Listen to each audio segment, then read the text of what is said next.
ಇವತ್ತು September 4th world sexual health day. ಇದನ್ನು organise ಮಾಡುವಂಥದ್ದು ವರ್ಲ್ಡ್ ಸೆಕ್ಷುವಲ್ ಹೆಲ್ತ್ ಅಸೋಸಿಯೇಷನ್ ಇಂದ. ಸೊ ಈ ಸರಿದು 2025 ಥೀಮ್ ಏನಂದರೆ ಸೆಕ್ಷುವಲ್ ಜಸ್ಟಿಸ್. ಮೀನ್ಸ್ ಪ್ರತಿಯೊಬ್ಬರಿಗೂ ಸೆಕ್ಷುಯಾಲಿಟಿ ಲೈಂಗಿಕತೆ ಬಗ್ಗೆ, ಸೆಕ್ಷುವಲ್ ಹೆಲ್ತ್ ಲೈಂಗಿಕ ಆರೋಗ್ಯದ ಬಗ್ಗೆ ಗೊತ್ತಿರಲಿ ಅಂತೇಳಿ. ಕಾರಣ ಇಷ್ಟೇ, ಇನ್ಫಾರ್ಮೇಷನ್ ಕರೆಕ್ಟಾಗಿ ಗೊತ್ತಿಲ್ಲ ಅಂದಾಗ ಸೆಕ್ಸ್ ಪ್ರಾಬ್ಲಮ್ಮು, ಕ್ಯೂರಿಯಾಸಿಟಿ, ಡೌಟು ಜಾಸ್ತಿ ಆಗತ್ತೆ.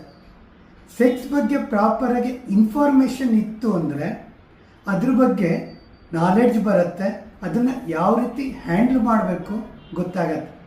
ಕೆಲವೊಂದು ಟೈಮು ಮಿಸ್ಇನ್ಫಾರ್ಮೇಷನ್ ಏನಾಗುತ್ತೆ, ಭಯ, ಆತಂಕ, ಗಾಬರಿ ಆಗತ್ತೆ, ಅದು ಸೆಕ್ಷುವಲ್ ಪ್ರಾಬ್ಲಮ್ಗೆ ಕಾರಣ ಆಗತ್ತೆ.